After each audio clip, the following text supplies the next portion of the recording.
بسم الله الرحمن الرحيم. الحمد لله الأول بلا أول كان قبله والآخر بلا آخر يكون بعده، الذي قصرت عن رؤيته أبصار الناظرين وعجزت عن نعته أوهام الواصفين، ثم الصلاة والسلام على أشرف الأنبياء والمرسلين وخاتم النبيين سيدنا ونبينا ومولانا أبي القاسم محمد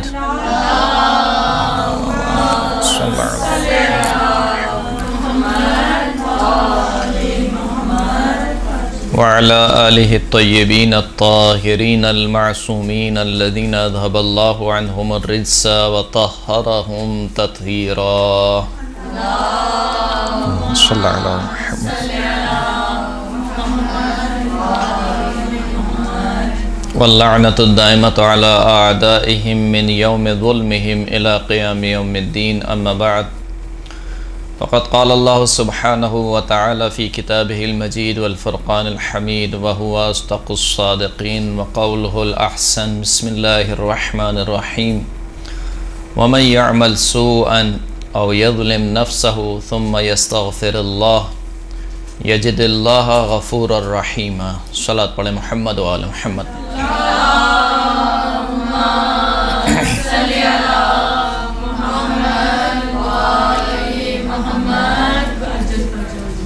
قرآن مجید فرقان حمید کی سورہ مبارکہ نساء کی آیت نمبر 110 کو آپ کی خدمت میں سنام کلام کے طور پر پیش کیا. ارشاد رب العزت ہو رہا ہے کہ وَمَن يَعْمَلْ سُوءًا، جو کوئی بھی کسی برائی کا ارتکاب کرے، کوئی برا کام کرے، او یظلم نفسہ، یا پھر اپنے نفس پر ظلم کر بیٹھے، ثم یستغفر اللہ، یہ کام کرنے کے بعد اللہ سے استغفار کرے، مغفرت طلب کرے، یجد اللہ غفور الرحیم، تو ایسا شخص جو برائی کرنے کے بعد، اپنے نفس پر ظلم کرنے کے بعد اللہ سے استغفار کرے، تو یہ شخص اللہ کو بہت زیادہ بخشنے والا اور رحم کرنے والا پائے گا. آج کے درس میں جس موضوع پر گفتگو کرنی ہے وہ ہے استغفار اور انسان کی زندگی پر اس کے اثرات. خداوند کریم نے قرآن مجید کی پہلی آیات میں جو اپنا تعارف کرایا ہے وہ 2 صفات کے ذریعے سے کرایا ہے. بسم اللہ الرحمن الرحیم، شروع اللہ کے نام سے جو رحمان بھی ہے اور رحیم بھی ہے، بہت زیادہ مہربان ہے، بہت زیادہ رحم کرنے والا ہے. الحمدللہ رب العالمین الرحمن الرحیم، تمام تعریفیں عالمین کے پروردگار کے لیے ہیں. وہ عالمین کا پروردگار کون ہے؟ الرحمن الرحیم، جو رحمان بھی ہے اور رحیم بھی ہے. پھر ایک جگہ خداوند کریم ارشاد فرماتا ہے کہ وَرَحْمَتِي وَسِعَتْ كُلَّ شَيْءٍ، میری رحمت ہر چیز پر حاوی ہے، ہر چیز کا احاطہ کیا ہوا ہے. یعنی کائنات میں، عالمین میں ذرے ذرے پر اللہ کی رحمت چھائی ہوئی ہے. اور حقیقت یہ ہے کہ اگر ایک لمحے کے لیے خداوند کریم کی رحمت اس کائنات سے ہٹ جائے تو یہ کائنات دھرم برم ہو جائے، برباد ہو جائے گی. خدا کی رحمت سے جو یہ کائنات چل رہی ہے، اور اس کی رحمت اس قدر وسیع ہے، اس قدر وسیع ہے کہ انسان کے تصور سے زیادہ وسیع ہے. یعنی انسان سوچ نہیں سکتا کہ خداوند کریم کس قدر مہربان ہے، کس قدر رحیم ہے. مولا کائنات امیر المؤمنین علی ابن ابی طالب علیہ السلام، صلی اللہ علی محمد و آل محمد. دعائے کمیل کا جو پہلا فقرہ ہے مولا کا، سب سے پہلا فقرہ کیا ہے؟ اللہم انی اسألک برحمتک التی وسعت کل شیء، اے پروردگار، اے میرے معبود، میں تجھ سے سوال کرتا ہوں تیری اس رحمت کے وسیلے سے جو ہر چیز پر حاوی ہے. جس نے ہر چیز کا احاطہ کیا ہوا ہے۔ تو وہ خداوند کریم بہت رحیم ہے، بہت مہربان ہے۔ کس قدر رحیم اور کس قدر مہربان ہے کہ وہ خداوند کریم جو غنی علی الاطلاق ہے۔ غنی علی الاطلاق کا مطلب کیا ہے؟ یعنی اسے کسی چیز کی ضرورت نہیں ہے، کسی چیز کی ضرورت نہیں ہے، نہ اسے کسی فرشتے کی ضرورت ہے، نہ اسے کسی انسان کی ضرورت ہے، نہ اسے کسی انبیاء کی ضرورت ہے، یعنی خود اس کی کوئی ضرورت نہیں ہے، غنی ہے۔ غنی کا مطلب کیا ہوتا ہے؟ بے نیاز۔ ایھا الناس انتم الفقراء الی اللہ واللہ هو الغنی الحمید۔ اے لوگو تم سب کے سب اللہ کے فقیر ہو، سب کے سب اللہ کے فقیر ہو۔ واللہ هو الغنی الحمید، اور اگر کوئی بے نیاز ہے تو فقط خداوند کریم ہے جو بے نیاز ہے، نہ صرف بے نیاز ہے بلکہ صاحب حمد بھی ہے، هو الغنی الحمید۔ تو خداوند کریم غنی علی الاطلاق ہے، بے نیاز ہے، اسے کسی کی ضرورت نہیں ہے، نہ کسی چیز کی حاجت ہے، نہ اسے میری نمازوں کی ضرورت ہے، نہ اسے میرے روزوں کی ضرورت ہے، نہ اسے میرے حج کی ضرورت ہے، نہ اسے میری زکوٰۃ کی ضرورت ہے، نہ اسے میرے خمس کی ضرورت ہے۔ خداوند کریم خود قرآن مجید میں ارشاد فرمانا ہے کہ دیکھو یہ جو تم قربانی کرتے ہو، نہ اس قربانی کا گوشت اللہ تک پہنچتا ہے، نہ اس قربانی کا خون اللہ تک پہنچتا ہے، ولیکن ینالہ التقوی منکم، لیکن جو چیز اللہ تک پہنچتی ہے وہ تمہارا تقوی ہے۔ تو ہم یہ نہ سمجھے کہ جو عبادات ہم انجام دے رہے ہیں گویا اللہ کو ان عبادات کی ضرورت ہے۔ اللہ کو ان عبادات کی ضرورت نہیں ہے۔ بالخصوص میں جو نماز پڑھتا ہوں، میں کسی اور کی بات نہیں کر رہا، میں جو نماز پڑھتا ہوں ایسی نماز کی تو بالکل ہی ضرورت نہیں ہے۔ میں جو روزے رکھتا ہوں ایسے روزے کی تو بالکل ہی ضرورت نہیں ہے، کیونکہ اگر خداوند کریم نے ان نماز اور روزے اور عبادات کو اس لیے واجب کیا ہوتا کہ خدا کو کوئی ضرورت ہے ان چیزوں کی، یا خدا کو کوئی فائدہ پہنچتا ان چیزوں سے، تو انسان سے بہت زیادہ بہتر فرشتے عبادت کرتے ہیں اللہ کی، کہیں زیادہ بہتر، کیفیت میں بھی اور کوانٹٹی میں بھی۔ جو رکوع میں ہے وہ رکوع میں ہے، جو سجدے میں ہے وہ سجدے میں ہے، جو قیام میں ہے وہ قیام میں ہے، جو تسبیح پڑھ رہا ہے وہ تسبیح پڑھ رہا ہے، جو تقدیس کر رہا ہے وہ تقدیس کر رہا ہے، ایک لمحے کے لیے بھی عبادت سے غافل نہیں ہوتے۔ تو اگر خدا کو ضرورت ہوتی عبادت کی تو فرشتوں کی عبادت کافی تھی، لیکن یہ جو عبادات خداوند کریم نے رکھی ہیں اس وجہ سے نہیں رکھی ہیں کہ اللہ کو ضرورت ہے، اس وجہ سے رکھی ہیں کہ خود میرے بندے کو ان عبادات کی ضرورت ہے۔ یعنی یہ بھی اس کا لطف و کرم ہے، مہربانی ہے اس کی کہ اس نے مجھے سکھلا دیا کہ میں کس طریقے سے اللہ سے قریب ہو سکتا ہوں، ورنہ میں حیران و پریشان رہتا۔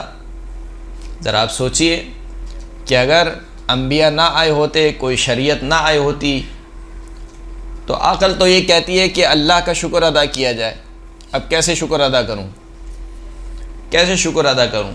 کسی کی عقل یہ کہتی کہ مثال کے طور پر 100 اونٹ قربان کر دو تاکہ اللہ کا شکر ہو جائے۔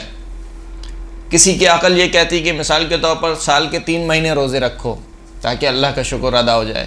کسی کی عقل یہ کہتی کہ رات دن نمازیں پڑھتے رہو اور نمازوں میں مصروف رہو تاکہ اللہ کا شکر ادا ہو جائے۔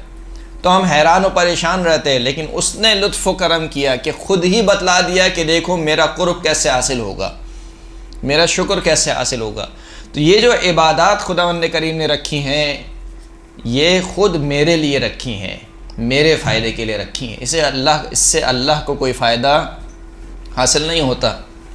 جو خمس میں نکالتا ہوں، خدا ایسا نہیں کہ خدا نخواستہ نعوذ باللہ اللہ کو پیسوں کی ضرورت ہے، خمس میں نکالتا ہوں تاکہ میرا مال پاک ہو جائے، زکوٰۃ میں نکالتا ہوں تاکہ میرا مال پاک ہو جائے، روزے میں رکھتا ہوں تاکہ میرا نفس پاک ہو جائے، میں تقوی اختیار کرتا ہوں تاکہ میں پاک ہو جاؤں۔ وہ تو پاک ہے ہی، وہ تو سبحان ربی الاعلیٰ ہے، جس میں کوئی عیب نہیں ہے، بے عیب ہستی ہے۔ تو وہ غنی علی الاطلاق ہے، غنی علی الاطلاق، کسی چیز کی ضرورت نہیں ہے اس کو۔ اب آپ سوچئے کہ وہ غنی علی الاطلاق جب دنیا پر نگاہ ڈالتا ہے تو میرے جیسا بدبخت اور گناہگار بندہ جو فقیر علی الاطلاق ہے، وہ غنی علی الاطلاق ہے اور میں کیا ہوں؟ فقیر علی الاطلاق ہوں۔ فقیر علی الاطلاق کا کیا مطلب ہے؟ ایک لمحے کے لیے آپ سوچئے، ذہن لگائیے کہ کیا ہے جو آپ کا اپنا ہے؟ کیا ہے جو آپ کا اپنا ہے؟ سوچئے ذرا، کیا ہے جو آپ کا اپنا ہے؟ کچھ بھی تو نہیں ہے۔ یعنی یہ سانس بھی جو آ اور جا رہی ہے یہ بھی اللہ کی دی ہوئی ہے، سب کچھ اللہ کا دیا ہوا ہے۔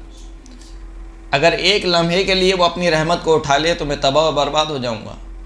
تو وہ غنی علی الاطلاق جب دیکھتا ہے کہ یہ فقیر علی الاطلاق جس کے پاس جو کچھ دیا ہوا ہے وہ بھی میرا دیا ہوا ہے اور میرے دیے ہوئے سے میری ہی مخالفت کر رہا ہے۔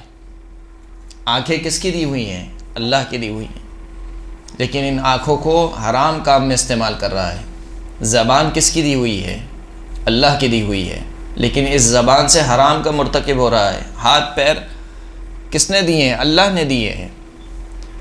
اس لیے مولا کائنات امیر المؤمنین علی ابن ابی طالب علیہ السلام فرماتے ہیں کہ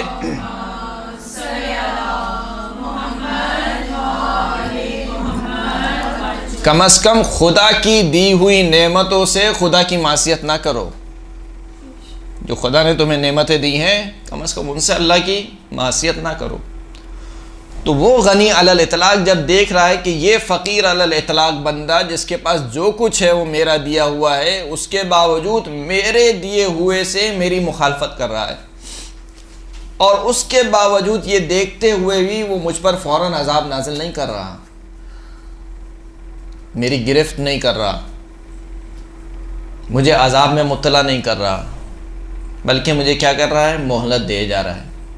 کیوں مہلت دے رہا ہے؟ وہ غنی علی الاطلاق مجھ جیسے فقیر علی الاطلاق کے انتظار میں ہے، کبھی تو میری بارگاہ میں آئے گا، کبھی تو رجوع کرے گا میری طرف، کبھی تو اس کو احساس ہوگا کہ کس کی معصیت کر رہا ہوں، کبھی تو اس کو احساس ہوگا کہ اللہ کی دی ہوئی نعمتوں سے ہی اللہ کی معصیت کر رہا ہوں، یہ کس قدر بدبختی ہے۔ لہٰذا وہ انتظار کر رہا ہے۔ یہ اس کی رحمت نہیں تو اور کیا ہے، اس کی رحمانیت نہیں تو اور کیا ہے۔ اس لیے خداوند کریم ارشاد فرماتا ہے کہ لو یؤاخذ اللہ الناس بظلمهم ما ترک علیہم من دابہ ولکن یؤخرهم الی اجل مسمى۔ اگر خداوند کریم لوگوں کے ظلم کی وجہ سے، یعنی لوگوں کے گناہوں کی وجہ سے ان کی پکڑ کرنے لگے، ان کا مواخذہ کرنے لگے، ان کی گرفت کرنے لگے، تو ما ترک علیہ من دابہ، اس روئے زمین پر کوئی ایک جاندار بھی باقی نہیں بچے گا، کوئی ایک جاندار بھی۔ یعنی انسان کے اعمال اس قابل نہیں ہے کہ اس کے اوپر رحم کیا جائے، یہ انسان اس قابل نہیں ہے کہ اس کے اوپر رحم کیا جائے۔ اللہ کا لطف و کرم ہے، اس کا فضل ہے کہ وہ سب کچھ دیکھتے ہوئے بھی علیم بذات الصدور ہے، نیتوں کے حال کو جانتے ہوئے بھی، اعمال کو جانتے ہوئے بھی عذاب دینے میں جلدی نہیں کرتا، بلکہ عذاب دینے میں جلدی نہیں کرتا، برعکس اس نے بہانے ڈھونڈے ہیں بخشنے کے، بہانے ڈھونڈے ہیں، کہا فلاں کام کر لو تمہیں بخش دوں گا، کسی مومن کو کھانا کھلا دو تمہیں بخش دوں گا، کسی مومن کو ایک گلاس پانی پلا دو تمہیں بخش دوں گا، ماں باپ کی طرف محبت بھری نگاہ سے دیکھو تمہیں بخش دوں گا۔ یعنی چھوٹے چھوٹے اعمال، چھوٹے چھوٹے اعمال، چھوٹے چھوٹے اذکار، بہانے تلاش خداوند کریم نے رکھے ہیں کہ شاید اس بہانے سے میری طرف آ جائے۔ کتنے بہانے ہیں، بالخصوص ماہ رجب کا مہینہ۔ ویسے تو سال کے 12 مہینے میں اللہ کی رحمت ہم پر حاوی ہے، برس رہی ہے، لیکن یہ جو 3 مہینے ہیں، رجب، شعبان اور رمضان، ماہ مبارک رمضان، یہ وہ 3 مہینے ہیں کہ جس میں کہنا چاہیے کہ خدا کی رحمت کا سمندر جو ہے وہ جوش مارتا ہے۔ رجب سے جوش مارنا شروع ہوتا ہے اور ماہ رمضان میں اپنے پیک پر ہوتا ہے۔ یعنی ماہ رمضان کا تو کوئی حساب ہی نہیں ہے کہ خدا کی رحمت کس قدر جوش مارتی ہے۔ اب رجب کا مہینہ مثال کے طور پہ کہا کہ بھائی پورا مہینہ روزہ نہیں رکھ سکتے، ایک روزہ رکھ لو، یعنی ماہ رجب میں ویسے تو پورا مہینہ روزہ رکھنا کیا ہے، مستحب ہے، ثواب بیان ہوا، 2 روزے رکھو گے اتنا ثواب، 3 روزے رکھو گے اتنا ثواب، 4 روزے رکھو گے اتنا ثواب، 7 روزے رکھو گے یہ ثواب، 8 روزے رکھو گے یہ ثواب، پورا مہینہ روزے رکھو گے یہ ثواب۔ کہا نہیں، اگر پورا مہینہ روزہ نہیں رکھ سکتے، ایک دن روزہ رکھ لو خالی۔ چھٹے امام امام جعفر صادق علیہ الصلوۃ والسلام صلی اللہ علیہ محمد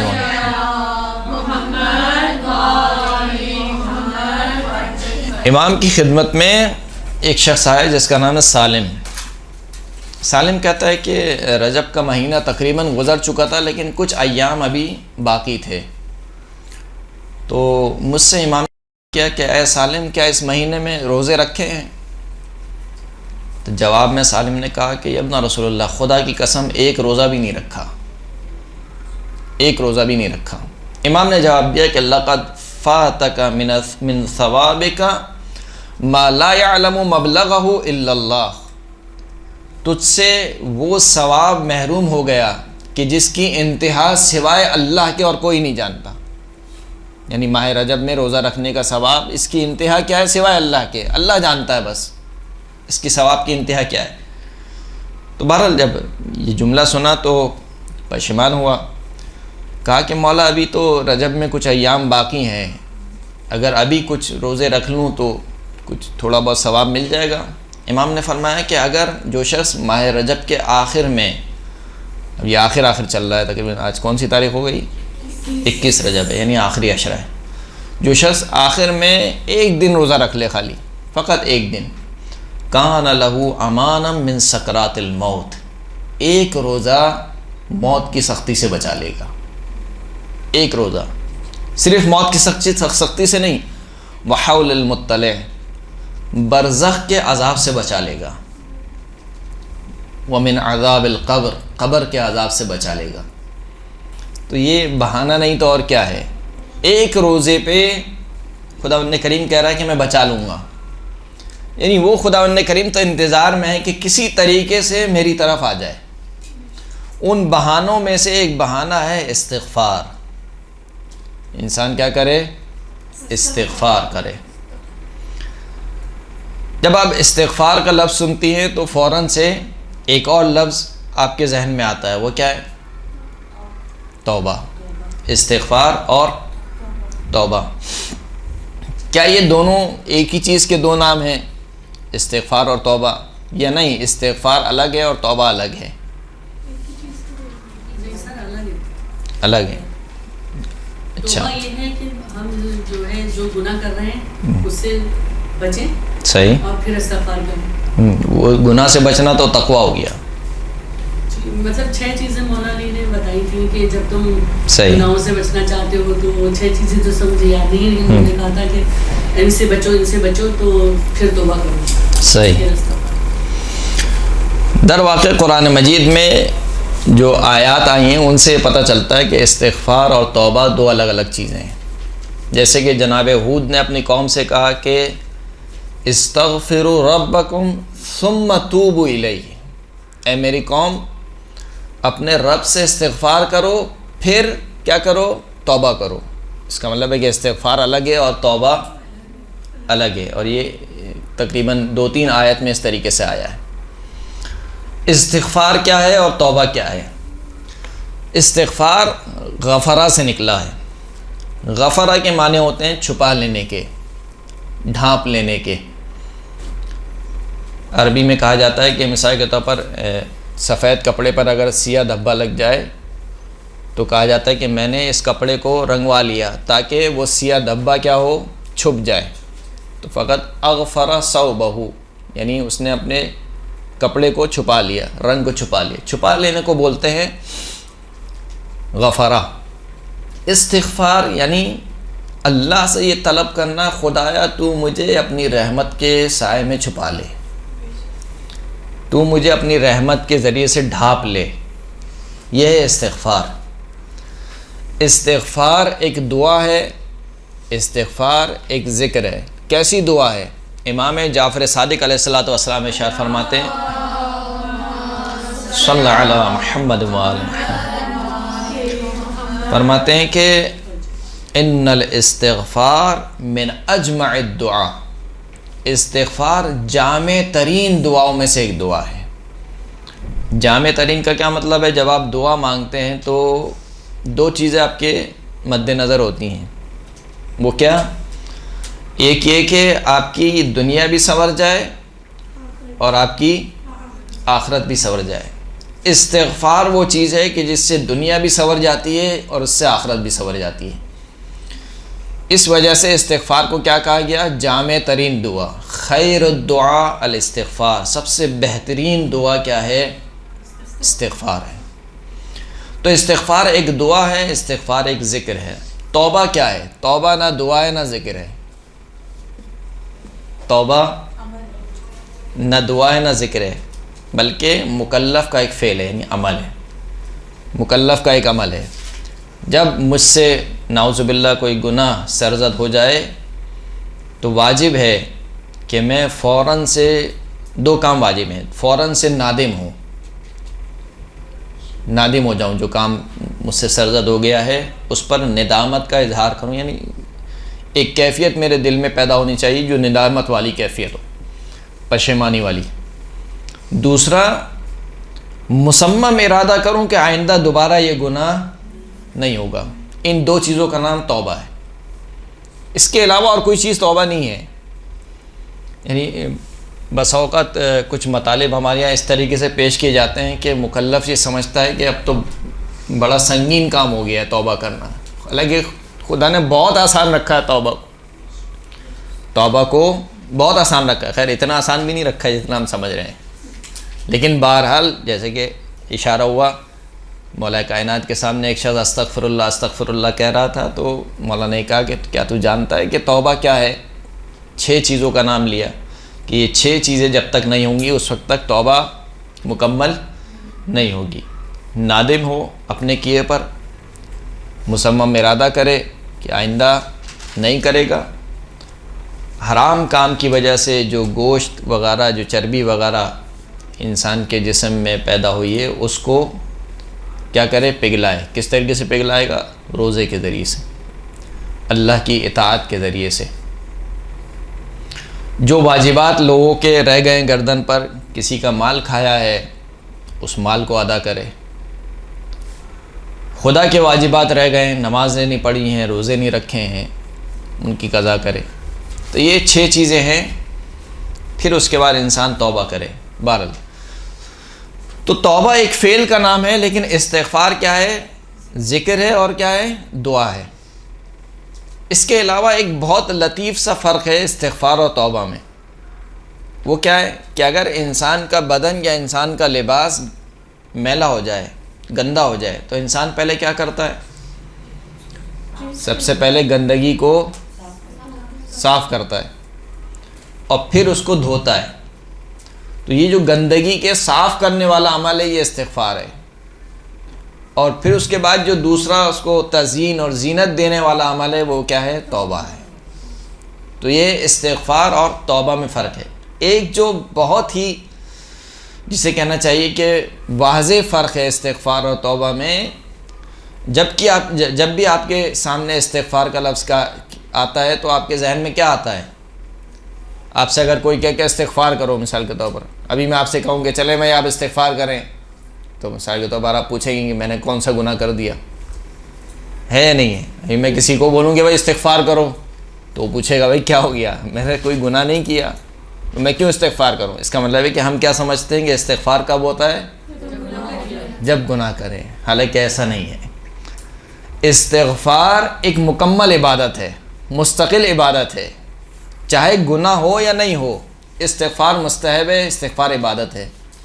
یہی وجہ ہے کہ روایت کہتی ہے چھٹے امام جعفر صادق علیہ السلام فرماتے ہیں صلی علی محمد و آل محمد، کان رسول اللہ صلی اللہ علیہ وآلہ وسلم ما یقوم من مجلس وان خف الا استغفر اللہ 25 مرہ۔ چھٹے امام فرماتے ہیں کہ رسول اللہ کی عادت یہ تھی کہ جب بھی کسی محفل میں بیٹھتے تھے، وَإِنْ خَفَّ، اگرچہ کہ تھوڑی دیر کے لیے کیوں نہ ہو، 5 منٹ 2 منٹ کے لیے کسی محفل میں بیٹھتے تھے، اس محفل سے اس وقت تک نہیں اٹھتے تھے جب تک 25 مرتبہ استغفار نہ کر لیں۔ 25 مرتبہ استغفار۔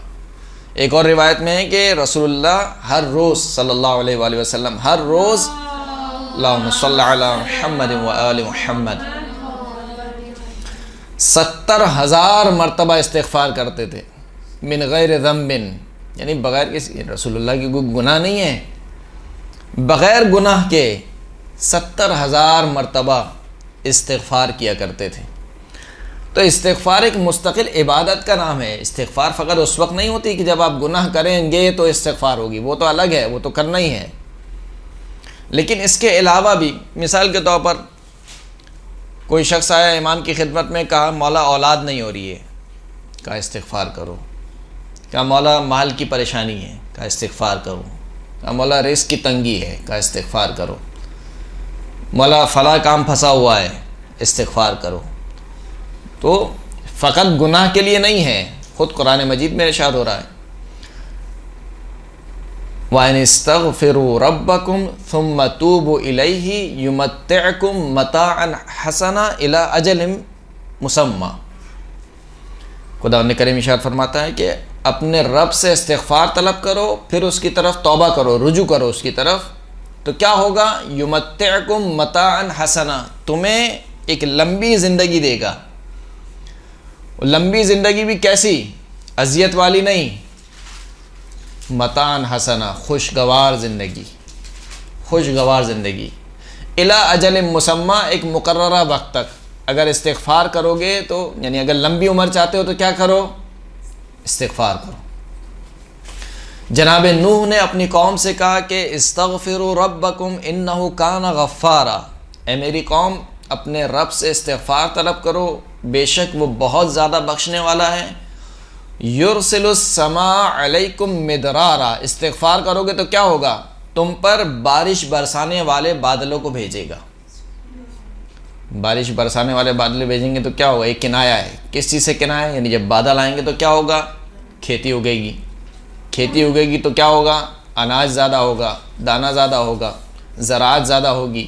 یعنی کنایا ہے کس چیز سے؟ استغفار کرو تمہارے رزق میں اضافہ ہوگا۔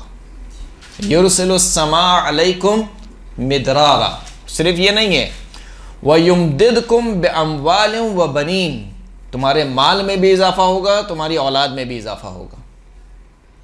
یہ تو دنیا سنور گئی، جیسے ہم نے کہا تھا کہ استغفار کیا ہے؟ جامع ترین دعا میں سے، دنیا اور آخرت دونوں سنور جاتی ہے، تو دنیا تو سنور گئی، اب آخرت کیسے سنورے کی؟ وَيَجْعَلْ لَكُمْ جَنَّاتٍ وَيَجْعَلْ لَكُمْ أَنْهَارًا، اور آخرت میں خداوند کریم تمہارے لیے باغات قرار دے گا، اور آخرت میں تمہارے لیے نہریں قرار دے گا۔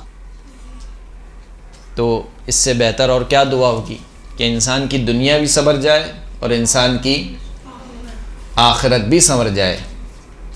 لہٰذا اگر انسان چاہتا ہے کہ دنیا اور آخرت کو سنوارے، ہمیشہ خدا سے استغفار کرے۔ من کثر ہمومہ فلیکثر الاستغفار، جس کے غم بہت زیادہ بڑھ جائے، یعنی جو ہمیشہ غمگین رہتا ہو، امام فرماتے ہیں کہ اس کو چاہیے کہ کثرت سے استغفار کرے، کثرت سے استغفار کرے۔ امام کا ایک صحابی ہے، اس کا نام ہے محمد ابن ریان۔ محمد ابن ریان جو ہے وہ کہتا ہے کہ میں نے امام کی خدمت میں ایک خط لکھا اور کہا کہ ایک دعا ارشاد فرما دیجئے 4 کاموں کے لیے۔ اسألہ ان یعلمنی دعاء للشدائد والنوازل والمہمات وان یخصنی کما خص آباؤہ موالیہم۔ 4 کاموں کے لیے دعا چاہیے۔ پہلا کام کیا ہے؟ للشدائد، مشکلوں کے لیے کوئی ایسی دعا ارشاد فرما دیجئے کہ اگر مشکلوں میں گھرا ہوا ہوں تو میری مشکلات حل ہو جائے، للشدائد۔ والنوازل، ایسی دعا ارشاد فرما دیجئے کہ اگر کوئی مصیبت آ گئی ہے مثال کے طور پر تو مصیبت برطرف ہو جائے، کوئی بھی مصیبت آ گئی تو مصیبت جو ہے برطرف ہو جائے۔ والمہمات، ایسی دعا ارشاد فرما دیجئے کہ اگر کوئی بہت ہی اہم کام پھنسا ہوا ہو میرا، وہ نہیں ہو پا رہا ہو، تو وہ کام ہو جائے۔ 3 چیزیں ہو گئی۔ چوتھی چیز بہت اہم ہے، چوتھی چیز بہت اہم ہے جو آپ میں سے ہر ایک شخص ہی چاہے گا۔ وَأَن يَخُصَّنِي كَمَا خَصَّ آبَاؤُهُ مَوَالِيهِمْ۔ مولا آپ کے شیعہ بہت ہیں، بہت ہیں، لیکن مجھے خاص شرف دیجئے کہ میں آپ سے مخصوص ہو جاؤں، یعنی آپ کا قرب حاصل ہو جائے، جس طریقے سے آپ کے آباء و اجداد نے اپنے چاہنے والوں کو اپنوں سے مخصوص کر لیا۔ تو 4 کام ہیں۔ کون کون سے کام ہیں؟ پریشانی دور ہو جائے، مصیبت برطرف ہو جائے، اہم کام ہو وہ جو ہے وہ اہم کام انجام پا جائے، اور آپ کا قرب حاصل ہو جائے، آپ سے مخصوص ہو جاؤں۔ 4 کام۔ امام نے جواب میں کیا کیا لکھا؟ جواب میں امام نے لکھا کہ الزم الاستغفار، پابندی سے استغفار کرو، 4 چیزیں مل جائیں گی۔ پابندی سے استغفار کرو، اس کا مطلب یہ کہ استغفار فقط اس وقت نہیں کیا جاتا جب انسان سے گناہ ہو جائے، فقط اس وقت نہیں کیا جاتا، بلکہ کوئی بھی انسان کی پریشانی ہو، استغفار ایک جسے کہنا چاہیے کہ مجرب عمل ہے۔ آج کل بالخصوص خواتین جو ہے وہ عملیات کے پیچھے زیادہ ہوتی ہیں، کوئی ایسا عمل مل جائے، کوئی ایسا عمل، کوئی تعویذ، کوئی ایسی دعا مل جائے، چھوٹی سی دعا امام نے ارشاد فرمائی، کہا استغفار کرو، استغفار، استغفر اللہ، بیٹھے ہوئے ہو کہتے رہو استغفر اللہ، بس استغفار ہو رہی ہے۔ تو کہا 4 کام چاہتے ہو تو یہ ایک دعا ہے 4 کاموں کے لیے۔ اسی طریقے سے امام علی رضا علیہ الصلوۃ والسلام، اللہم صلی علی محمد، امام کے صحابی نے بھی امام سے کہا کہ وہ ان کو امام ایک ایسی دعا ارشاد فرما دیں کہ اذا قلتہ کنت معکم فی الدنیا والآخرہ، مولا ایسی دعا ارشاد فرما دیجئے کہ جب وہ دعا پڑھوں تو میں دنیا میں بھی آپ کے ساتھ ہوں، آخرت میں بھی آپ کے ساتھ ہوں۔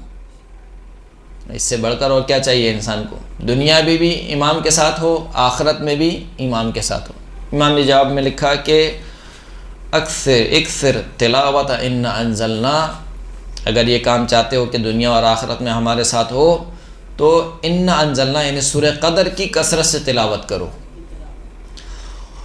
وَأَرْتِبْ شَفَتَيْكَ بِالْإِسْتِغْفَارِ، دوسرا کام یہ کرو کہ اپنے ہونٹوں کو استغفار سے تر رکھو۔ کیا مطلب اپنے ہونٹوں کو استغفار سے تر رکھو؟ یعنی ہمیشہ استغفار کرتے رہو، استغفار ہمیشہ۔ ویسے تو استغفار کے لیے کچھ مخصوص اوقات ذکر ہوئے ہیں روایت میں، جیسے سحر کا وقت ہے، المستغفرین بالاسحار، قرآن مجید میں بھی آیا ہے، جو سحر کے وقت اللہ سے استغفار طلب کرتے ہیں۔ سحر کا وقت کون سا ہوتا ہے؟ جس وقت ہم سحری کھاتے ہیں، جی، صبح صادق سے پہلے کا جو وقت ہوتا ہے وہ سحر کا وقت کہلاتا ہے۔ سحر کے وقت استغفار کرنا، یعنی یہ جسے کہتے ہیں کہ استغفار کو بوسٹ کر دیتا ہے۔ استغفار کسی بھی دن میں کبھی بھی آپ کریں وہ اپنا اثر دکھائے گی، لیکن اس ٹائم پہ زیادہ اثر ہوگا استغفار کا۔ اسی طریقے سے فجر کے بعد، نماز فجر کے بعد استغفار کرنا، نماز عصر کے بعد استغفار کرنا۔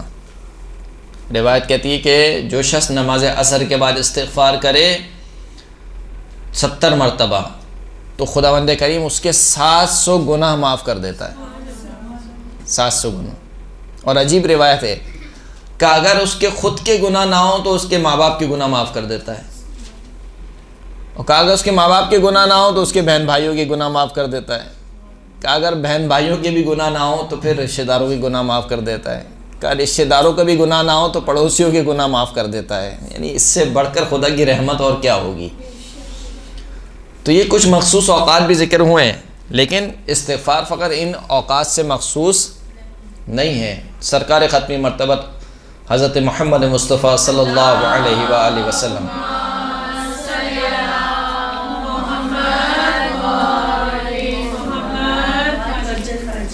فرماتے ہیں کہ اکثروا من الاستغفار، کثرت سے استغفار کرو۔ کہاں پر؟ فی بیوتکم، اپنے گھروں میں، وفی مجالسکم، جس مجلس میں بیٹھے ہوئے ہو کثرت سے استغفار کرو، وفی مواعدکم، سفرے پہ بیٹھے ہوئے ہو استغفار کرو، وفی طرقکم، راستہ چل رہے ہو استغفار کرو. وَأَيْنَمَا كُنْتُمْ جہاں کہیں بھی ہو استغفار کرو, جہاں کہیں بھی ہو. کیوں؟ اِنَّكُمْ لَا تَعْلَمُونَ مَتَى تَنزِلُ الْمَغْفِرَةُ, کیونکہ تم نہیں جانتے کہ کس وقت اللہ کی مغفرت نازل ہو جائے. انسان کو نہیں معلوم, ہو سکتا ہے کہ وہ ابھی استغفار کر رہا ہو, ابھی ہی مغفرت کا نزول ہو جائے, صبح کے وقت ہو جائے, شام کے وقت ہو جائے. لہٰذا جس موقع پر بھی جیسے تمہیں موقع ملے اللہ سے کیا کرو؟ استغفار کرو. استغفار ویسے تو میں نے عرض کیا کہ زیادہ اس کی تاکید کب ہوئی ہے؟ گناہ کے بعد. یعنی اگر کوئی گناہ انسان سے سرزد ہو جائے تو فوراً سے کیا کرے؟ استغفار کرے. کہ متقین کی صفات میں خداوند کریم بیان فرماتا ہے کہ والذین اذا فعلوا فاحشۃ او ظلموا انفسهم ذکروا اللہ فاستغفروا لذنوبہم. متقی افراد وہ ہیں کہ جب کوئی برائی انجام دے دیں یا اپنے نفسوں پر ظلم کر بیٹھیں تو فوراً سے اللہ کو یاد کرتے ہیں. جب اللہ کو یاد کرتے ہیں تو کیا کرتے ہیں؟ فاستغفروا لذنوبہم, پس اپنے گناہوں کے لیے اللہ سے استغفار کرتے ہیں. اور پھر اس کے بعد کا جو جملہ ہے وہ بڑا عجیب جملہ ہے, وَمَن يَغْفِرُ الذُّنُوبَ إِلَّا اللَّهُ. کون ہے اللہ کے علاوہ جو گناہوں کو بخش دے؟ کون ہے جو اللہ کے علاوہ گناہوں کو بخش دے؟ در واقع استغفار بسا اوقات جب ہم اس طریقے سے گفتگو کرتے ہیں کہ اس کا کثرت سے ذکر کرو, کثرت سے ذکر کرو, تو ایک جو اہم مشکل دیکھی گئی ہے معاشرے میں وہ یہ ہے کہ ہم الفاظ کی حد تک محدود ہو جاتے ہیں. یعنی تسبیح اٹھائی ہم نے اور بس پڑھ رہے ہیں, سبحان اللہ پڑھ رہے ہیں, مثال کے طور پر استغفر اللہ پڑھ رہے ہیں, لیکن بسا اوقات اس وقت جس وقت ہم یہ ذکر کر رہے ہوتے ہیں عین اس وقت ہم وہ کام کر رہے ہوتے ہیں جو اس ذکر کے منافی ہے. مثال کے طور پر زبان سے کہہ رہا ہوں کہ استغفر اللہ, لیکن آنکھیں مثال کے طور پر چل رہی ہیں گناہوں میں. کیا مثال کے طور پر زبان سے کہہ رہا ہوں استغفر اللہ لیکن کان میں مثال کے طور پر گانا چل رہا ہے؟ ایسا ہوتا نہیں ہے, لیکن بہرحال ایک مثال دینے کے لیے. تو یہاں فرماتے ہیں کہ جو شخص استغفار کرے اور گناہ بھی انجام دے وہ ایسا ہے جو اللہ کے ساتھ مذاق کر رہا ہے. یعنی استغفار کرو لیکن اللہ کے ساتھ مذاق نہ کرو. یعنی یہ جملہ واقعاً رلا دینے والا جملہ ہے. یہ انسان اللہ کے ساتھ مذاق کر رہا ہے, اللہ کے ساتھ استغفار بھی کر رہا ہے اور اللہ کی معصیت بھی کر رہا ہے. یہ دو کام جمع نہیں ہو سکتے ہیں. یا استغفار کرے یا اللہ کی معصیت نہ کرے, چھوڑ دے اللہ کی معصیت. تو اس استغفار کا جو معنی ہے اس کو اپنی زندگی میں پیدا کیجیے. ہم نے درس کی ابتدا میں کیا کہا؟ استغفار کے معنی کیا ہے کہ اللہ کی رحمت کو طلب کرنا, کہ خدا مجھے اپنی رحمت میں چھپا لے, مغفرت عطا فرما. اس کو اپنی زندگی میں پیدا کیجئے, یعنی اس مطلب کو اپنی زندگی میں ڈھال لیجئے. گویا معصوم یہ فرمانا چاہ رہے ہیں کہ دیکھو ایک لمحے کے لیے بھی یہ نہ سمجھو کہ تم اللہ سے جدا ہو کر زندہ رہو گے, تم اللہ سے جدا ہو کر شاد و آباد رہ سکتے ہو. ایک لمحے کے لیے بھی یہ فکر تمہارے وہم و گمان میں نہیں آنی چاہیے. تم لمحہ لمحہ محتاج ہو کس کے؟ اللہ کی. در واقع دعا اور استغفار اگر کہا جائے یہ جملہ تو غلط نہیں ہوگا. دعا اور استغفار توحید عملی کا نتیجہ ہے جو انسان کی زندگی میں ظاہر ہوتا ہے. توحید کیا ہے؟ اللہ کو ایک ماننا, یہی ہے نا توحید. عقیدہ توحید ہم پڑھتے ہیں, یعنی اللہ کے علاوہ کوئی اور معبود نہیں ہے. گویا میں اس کا عملی اظہار کر رہا ہوں کہ خدایا اگر کوئی میرا ہاتھ پکڑ سکتا ہے تو فقط تو ہی ہے, تیرے علاوہ کوئی نہیں ہے جو میرا ہاتھ پکڑ سکے. یہی استغفار ہے. یہ کب ہوگا؟ یہ اس وقت ہوگا جب انسان خواب غفلت سے بیدار ہوگا. ہم غفلت کی زندگی گزار رہے ہیں. غفلت کسے کہتے ہیں؟ غفلت کے معنی کیا ہیں؟ آپ نے دیکھا چھوٹا بچہ, 2 سال کا بچہ, 1.5 سال کا بچہ کھیل رہا ہوتا ہے, تو جو بڑے ہوتے ہیں وہ کہتے ہیں دیکھو اس کا دھیان رکھنا. کیوں دھیان رکھنا؟ کہ وہ کھیل میں اتنا مگن ہے کہ وہ مثال کے طور پر کہیں گر جائے گا, کوئی چیز کھا لے گا, کوئی چیز اس کے آنکھ میں لگ جائے گی مثال کے طور پر, تو وہ جو کیفیت ہے اس بچے کی وہ غفلت والی کیفیت ہے، یعنی وہ اتنا مگن ہو گیا ہے کہ اس کو اپنے آس پاس کا معلوم نہیں ہے، اس کو غفلت کہتے ہیں۔ جب یہ انسان اپنی دنیا میں اس قدر مگن ہو جائے کہ آخرت کو بھلا بیٹھے، اس کو غفلت کہا جاتا ہے۔ اس غفلت سے بیدار ہونا ضروری ہے۔ غفلت سے بیدار کب ہوگا؟ جب انسان خود ہی میں آ جائے گا۔ میں بہت مشکل گفتگو تو نہیں کر رہا۔ غفلت سے انسان بیدار کب ہوگا؟ جب انسان خود ہی میں آ جائے گا۔ خود ہی میں آنے کا مطلب کیا ہے؟ جب انسان خود کو پہچان لے گا، میں کون ہوں، میری حیثیت کیا ہے، میں کیوں آیا ہوں یہاں پر، مجھے کہاں جانا ہے۔ تاریخ میں ایسے واقعات ہمیں ملتے ہیں، جیسے کہ ابھی شہادت آنے والی ہے امام موسیٰ کاظم علیہ السلام کی، اللہم صلی علی محمد و آل محمد۔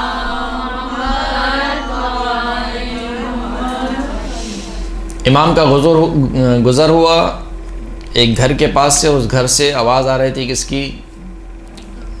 ساز و سواز، گانوں کی آواز آ رہی تھی۔ امام نے دق الباب کیا تو ایک کنیز نکل کر آئی، تو کنیز سے امام نے پوچھا کہ جو تمہارا مالک ہے وہ کون ہے، آزاد ہے یا غلام ہے؟ تو کنیز نے کہا کہ وہ آزاد ہے۔ کہاں آزاد ہے؟ جبھی یہ گناہ کی محفل و شراب میں مست ہے، شراب کے نشے میں مست ہے، اللہ کی معصیت میں مست ہے۔ اگر غلام ہوتا تو اس کی یہ حالت نہیں ہوتی۔ وہ کنیز پلٹ گئی، دوبارہ چلے گئی۔ جب وہ اپنے مالک کے پاس گئی تو مالک نے اس سے پوچھا کہ بھائی کیا ہوا، تم دیر سے آئی؟ کہاں اس طریقے سے دق الباب ہوا تھا، دروازے پہ ایک شخص آیا، اس نے کہا کہ تمہارا مالک آزاد ہے یا غلام ہے؟ تو میں نے کہا کہ آزاد ہے۔ کہاں آزاد ہے؟ جبھی شراب کے نشے میں مست ہے، جبھی گانے کے نشے میں مست ہے۔ اس نے یہ سنا، یہ جملہ سنا اور ننگے پاؤں بھاگتے ہوئے گیا، ننگے پاؤں۔ اسی وجہ سے اس کا نام کیا ہے؟ مشہور ہے، کیا نام ہے؟ بشر حافی۔ حافی کسے بولتے ہیں؟ ننگے پیر چلنے والوں کو۔ حاف الراس بھی کہا جاتا ہے عربی میں، یعنی جس کے سر ڈھکا ہوا نہ ہو اس کو حاف الراس بولا جاتا ہے۔ تو ننگے پیر کیونکہ بھاگ کے گیا، اس وجہ سے اس کو بشر حافی کہا جاتا ہے۔ ننگے پیر بھاگتا ہوا امام کی خدمت میں گیا اور کہا کہ امام بہت بڑی خطا ہو گئی، اب میں توبہ کرتا ہوں، اب آج کے بعد یہ گناہ انجام نہیں دوں گا۔ تو یہ جو کیفیت آئی ہے یہ کب آئی ہے؟ جب وہ اپنے میں آ گیا، ابھی تک اپنے میں نہیں تھا، یعنی غفلت کی زندگی گزار رہا تھا۔ وہ سمجھ گیا کہ امام کیا کہنا چاہ رہے ہیں۔ یعنی ہم یہاں پر جو اس دنیا میں لائے گئے ہیں، ایسا نہیں ہے کہ ہم بالکل آزاد ہیں،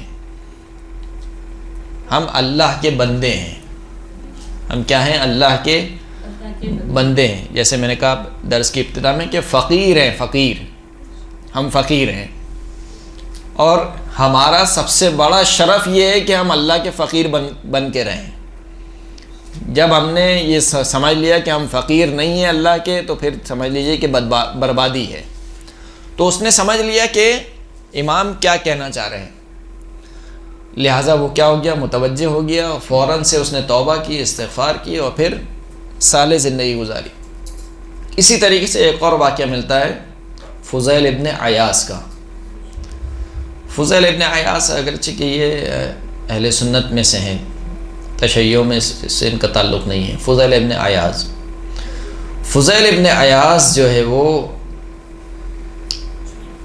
قطاع الطریق تھے، یعنی ڈاکو ڈکیتی کا کام کرتے تھے، یہ راستوں کے میں جو بھی قافلے جاتے تھے ان کو لوٹا کرتے تھے۔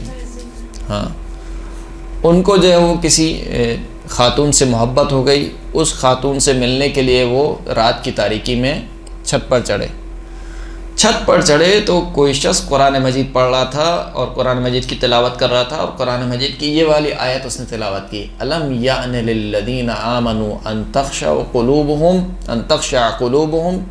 لذکر اللہ۔ کیا ابھی بھی وقت نہیں آیا ان لوگوں کے لیے کہ جو ایمان لائے کہ ان کے قلوب اللہ کے ذکر میں پگھل جائیں؟ یہ آیت اس نے پڑھی اور گویا جسے کہنا چاہیے کہ اس کو شوق ہوا، کرنٹ لگا، اور اس نے وہیں پر ارادہ کیا کہ بس اب بہت ہو گیا۔ وہ اتر کے آ گیا وہاں سے، اتر کے آنے کے بعد ایک جنگل میں چلا گیا، رات وہاں پر بسر کی، تو اس نے دیکھا کہ کچھ لوگ ہیں کہ جو کہہ رہے ہیں کہ بھائی ابھی یہیں پہ ٹھہر جاتے ہیں کیونکہ آگے جو ہے وہ فضیل ہوگا، وہ فضیل ہمیں لوٹے گا، لہٰذا اب صبح سفر کریں گے، لہٰذا ابھی یہیں پر سو جاتے ہیں۔ تو اس کو بڑی پشیمانی ہوئی اپنے اوپر کہ مخلوق خدا مجھ سے ڈر رہی ہے، جبکہ سزاوار یہ تھا کہ مجھے اللہ سے ڈرنا چاہیے تھا۔ لہٰذا اس نے مصمم ارادہ کیا اور پھر اس کے بعد وہ زاہدوں میں سے ہو گیا۔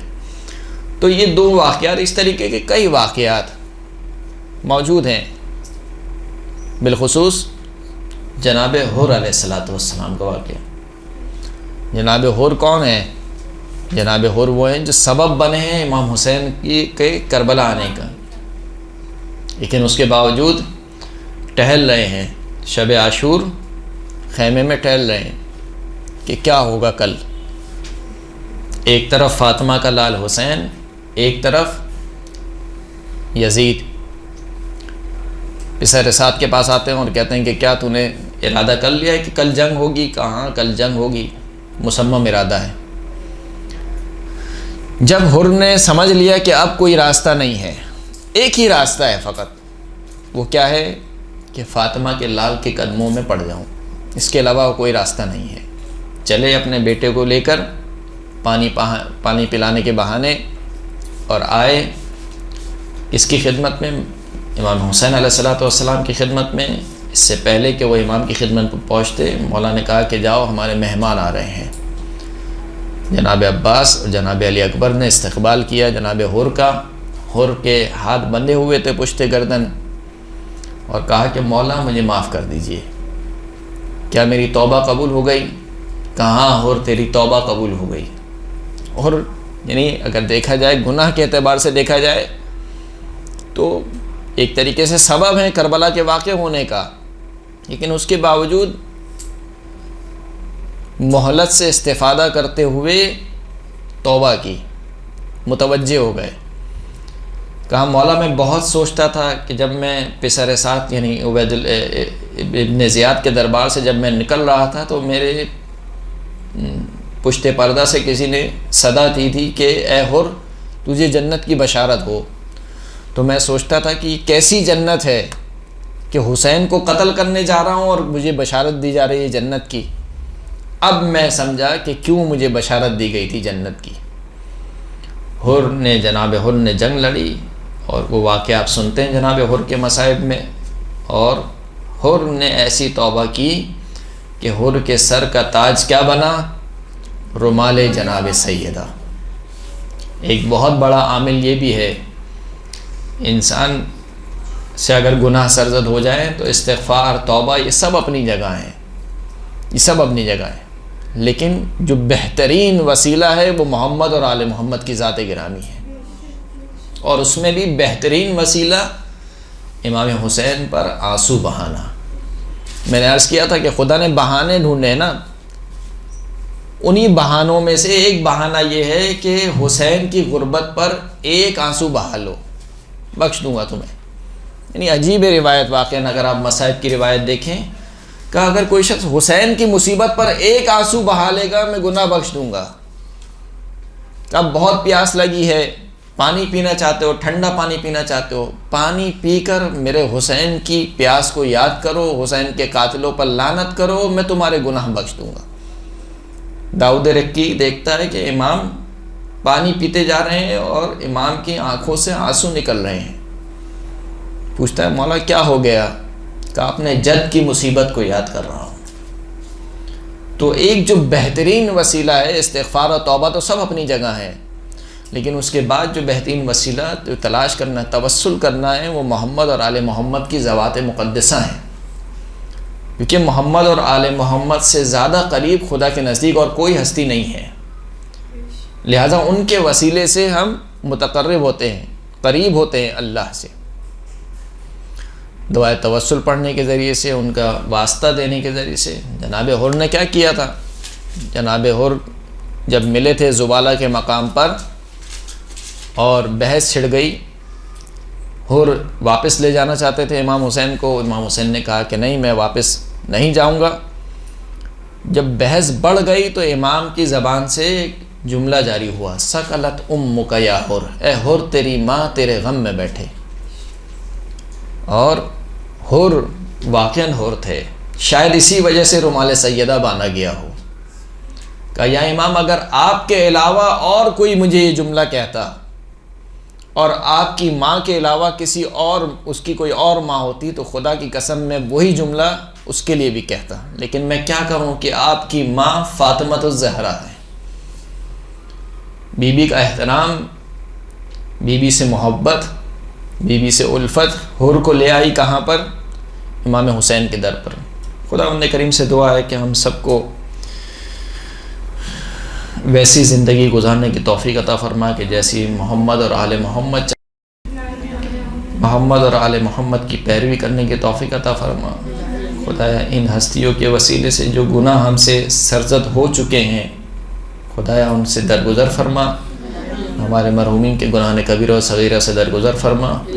خدایا محمد اور آل محمد کے صدقے میں قائم آل محمد امام مہدی عجل اللہ تعالی فرجہ شریف کے ظہور میں تعجیل فرما۔ آخر الدعوانا الحمدللہ رب العالمین۔